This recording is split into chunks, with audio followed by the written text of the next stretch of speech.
What's up mga ka-brothers? So ngayon, I'm gonna be discussing the Shields shop. So mayroong mga new items dito with the use of the Shields Crystal currency mga ka-brothers. At ito ay na-earn natin sa Shields ranking, syempre, as I always discuss. Also, I'm gonna be discussing the new packages nila mga ka-brothers na very helpful sa inyong progression para magkapag-compete kayo sa Shields ranking. However, kailangan nyo muna matuto paano mag-cash in ng Shields Crystal ka-brothers, and I will teach that to you in this video, kaya panoorin nyo ka-brothers hanggang sa huli.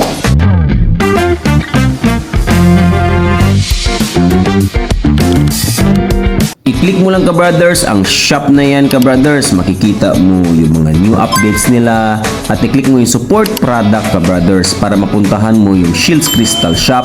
Marami kang mabibili ito ka-brothers na helpful sa progression mo. At syempre isa na doon ang Ancient Core, mayroon ding 3 proofs dito ka-brothers, and aside from that, mga garter, costumes, pet summons, mga accessories, no? So itong Wooden Wings Magical and Physical, mayroon ding cute animal costume set, cute animal costume set na physical and magical din. Mayroon ding Android costume, magical and physical din. Fire Dragon Wings, both magical and physical din. Salon's Wings, no, physical and magical din ka-brothers. At ito talaga, yung pet special summon ticket times 100. So times 3 mo lang mabibili to per server ka-brothers. Kung marami kang accounts, pwede kang bumili 3 each per server.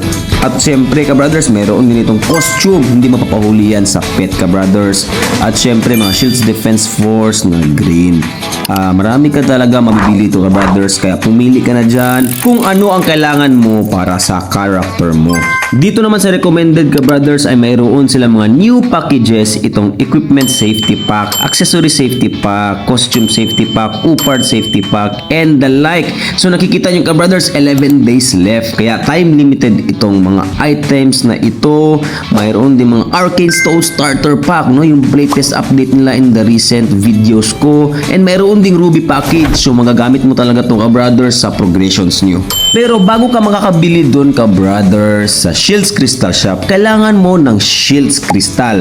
At paano nga ba ito makukuha? So I will discuss that to you step by step ka-brothers. From here ka-brothers, nandito tayo sa game token ng Cross. So basically ka-brothers, ang first step is i-connect mo yung wallet mo dyan. So in our case ka-brothers, magko-connect tayo through Google. After mo makakonect sa Google ka-brothers, baba mo lang yan, makikita mo yung Shields X token. I-click mo yan ka-brothers, makikita mo yung presyo niya na $0.01.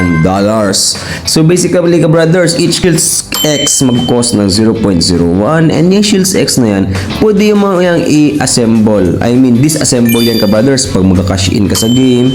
Click mo lang yung swap, maglalabas ito, at piliin mo kung ilang cross ang i-convert mo to Shields X. In my case ka-brothers, magpo-convert tayo ng 125, I mean 100 lang ka-brothers, no, para may maiwan tayo na pang-gas fee. So always remember, mag-iwan kayo ng pang-gas fee nyo sa Cross X wallet. Baka maubusan kayo ka-brothers, pan-transact din natin yan, pang-send ng Cross or Shields X, and pang-convert na rin, no. Yan yung ginagamit natin na pang-tax sa Cross. At after that, ilagay mo lang ang inyong pin, sabay confirm ka-brothers, at magpo-convert na yan to Shields X. So syempre ka-brothers, kung may Shields X ka naman, reverse mo lang yung gawin dyan ka-brothers, ilagay mo lang kung ilang Shields X ang i-convert mo to Cross. So dito ka-brothers, i-refresh lang natin yan at mag-update din yan mga ka-brothers. Mayroon na tayong 613 na Shields X. Ganun lang ka-simple ka-brothers, mag-obtain ng Shields X sa Cross wallet natin. Syempre, pag mayroon ka ng Shields X ka-brothers, punta na tayo sa Cross Ramp. So dito lang yan ka-brothers, sa menu makikita, i-click mo lang yung Cross Ramp na yan. At lalabas dyan ka-brothers ang assemble and disassemble. So ang assemble ka-brothers ay ginagamit yan pag nagka-cash out ka. So i-assemble mo yung Shields Crystal to Shields X. And ang disassemble naman, opposite, ang cash in yan ka-brothers. So since tayo ay mag-disassemble kasi magka-cash in tayo, so connect wallet muna ang first step. Click mo lang yan ka-brothers at click mo yung Cross X na yan. Lalabas yung prompt dyan ka-brothers na need mo i-accept sa Cross wallet mo. Click mo lang ang accept dyan ka-brothers at babalik ka na agad sa laro. However, currently unable to process the request tayo ka-brothers kasi kulang ata yung Shields Crystal nila na stock sa game. Pero okay lang yan ka brothers, itry lang natin again next time if ma-encounter nyo ang ganitong problem. So ganun lang ka brothers ang process ng pag-cash in and cash out. Also dito sa mail, Shields Crystal Box, dito mo nakukuha yung rewards mo na Shields Crystal ka brothers sa ranking, no? Sa Shields ranking. So basically ka brothers, ayusin nyo yung Shields ranking na yan. Doon naka-base yung makukuha yung rewards na mawin nyo i-convert ka brothers to Shields X, from Shields X to Cross, and from Cross to your bank accounts. So ganun lang kadali ka brothers, no, ang system dito sa pag-cash in and cash out ng Shields Crystal.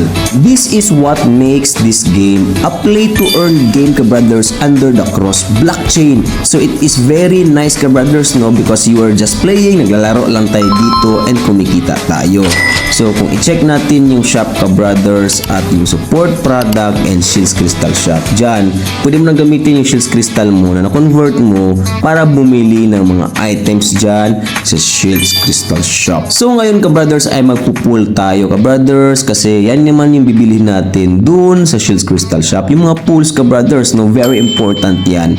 Kailangan nating mga pull lang madaming, mga ancient and also mga legendary, lalo na ka brothers yung mga mythic na yan. Pwede rin natin hanggang i-consume ka brothers para pang collection natin. Kung makikita nyo dito ka brothers, yung pet 9 ay mayroong evolve din. So ang legendary ay pwede mong ma-evolve to mythic ka brothers. Yan, yung mythic na yan. And syempre yung epic, pwede mo ma-evolve ng legendary. So kailangan lang natin yung mga stones na ito ka brothers para ma-evolve natin ang ating mga pets. Kaya kailangan natin mag-pull ka brothers para ma-attain natin yung highest level ng pet.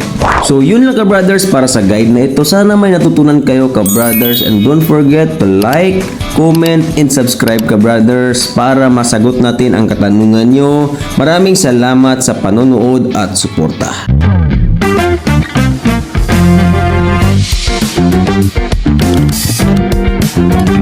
Don't forget to like and subscribe to Brothers TV.